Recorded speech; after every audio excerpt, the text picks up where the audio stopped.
What is going on, everybody, and welcome to the return of the Python Plays Grand Theft Auto series.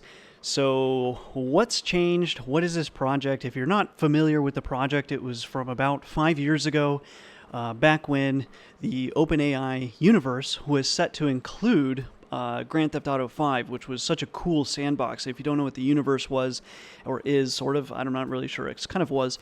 Anyway, it was like a collection of environments, kind of like the OpenAI gym. I forget what necessarily differentiated universe from gym, but a collection of environments for you to train and play within with your AI. So this was set to include Grand Theft Auto 5, but then it was pulled kind of, I don't know about last minute, but kind of after a while, it seemed like they were pretty close to having it done, and then all of a sudden it wasn't going to happen. So around this time, I started to wonder, like, well, do I really need any of this? Can we not just use a screen recorder, essentially, screenshot, just constantly the frames of the game? You can simulate key presses with virtual key presses, and obviously you can read key presses with like any type of keylogger you want. So doing all of this in Python, totally possible. So that was what spawned the original Python Plays Grand Theft Auto 5. Unfortunately, this was a while back. I wasn't necessarily the best programmer in the world, and I didn't really know all that much about deep learning. This was kind of my first big deep learning project. Despite all that, it actually worked okay. It worked surprisingly better than it should have, in my opinion at the time, and in my opinion now. It wasn't the greatest driver ever, but it definitely learned stuff in the game, and that was really cool to see. The problem was all the data was created manually by me, and anytime you made even the slightest change in that data, so maybe you want to change the driving style, the vehicle, maybe you want to take away, there was a wonder about like the minimap. How big of a importance is that minimap to the agent for figuring out where to go? And then later I thought, well, why not add waypoints to give them like a purpose? Every time you make a change like that, you have to recollect all of the data all over again. And I was doing this manually by hand. Very, very tedious. We're talking like 20 plus hours of just playing GTA, but you're not really playing, you're working in GTA to make that driver. So it wasn't really the most enjoyable experience. So what's changed between then and now is quite a bit. Like, I've learned a lot. Daniel, who actually we met over the Python Plays GTA series originally, he's been working with me ever since. Together we wrote the Neural Networks from Scratch book. We've learned a lot about deep learning. The just GPUs in general have progressed quite a bit. We've just really wanted to revisit this project for a long time, and a few months ago, the company here, Kamino, that built this machine, reached out and was curious about getting me to review it. And it has 4 A100 GPUs in it. As soon as I saw that they were interested in getting a review, I was like, I know exactly what we must do with this. I don't know what to call it. It's not really a computer. It's a workstation, but it's even more than a workstation. A data science center in a little box.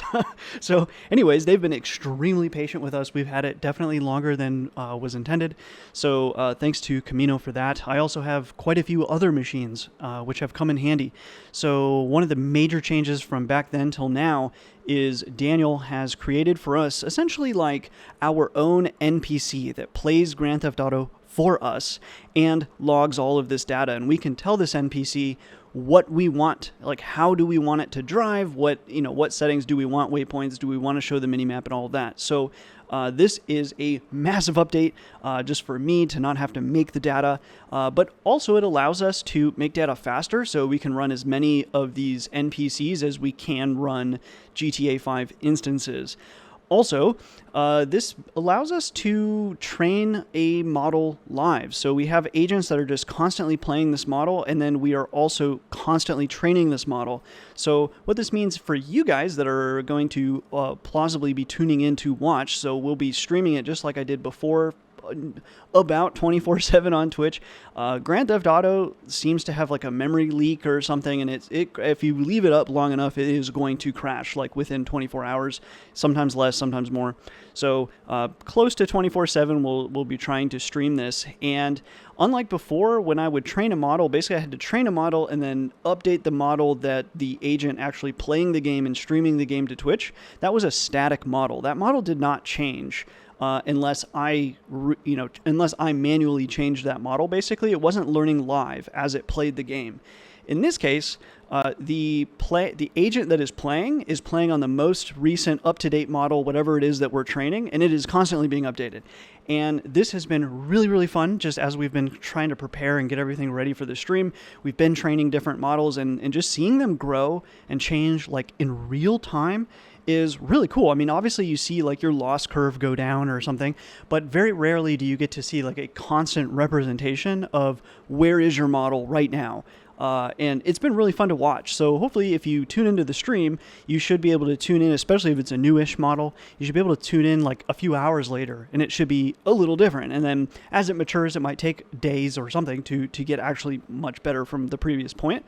But our intention here is to spend a little bit more time streaming like the model's growth over time and the changes and all of that. And then also we'd like to be showing things like visualizations of the neural network, so like the training and all of that as it's happening live, as well as things like visualizing the convolutional layers and so on. So I wouldn't come to the stream expecting to see like a really good self-driving car. The self-driving cars is almost like a general intelligence problem rather than just a simple supervised learning task or something like that. I mean, billion-dollar companies haven't solved it. Now we have a trillion-dollar company that still hasn't solved it. Self-driving cars were 1 to 3 years away 5 years ago, and I would say I'm pretty sure we're still saying they're 1 to 3 years away today. So it's a very hard challenge, but it's very fun, and the actual like growth is pretty linear. So even if you don't have a perfect driver, you can still see that it's actually making attempts to do cool things.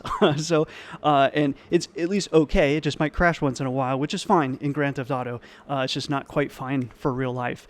So we have it a little easier. We can have a little more fun with it and all that. So anyways, at the time of my release of this, we will be live on twitch.tv/Centex, so come check it out. Watch the model grow. Well, that isn't going to be like the only model that we train. We're going to try to tweak things, add different concepts to it. Right now, it's mostly visual. We don't really have any other sensor data that's coming in. We could add things like speedometer or proximity sensors, that kind of stuff. Also, like historical data. Right now, it's just frame by frame.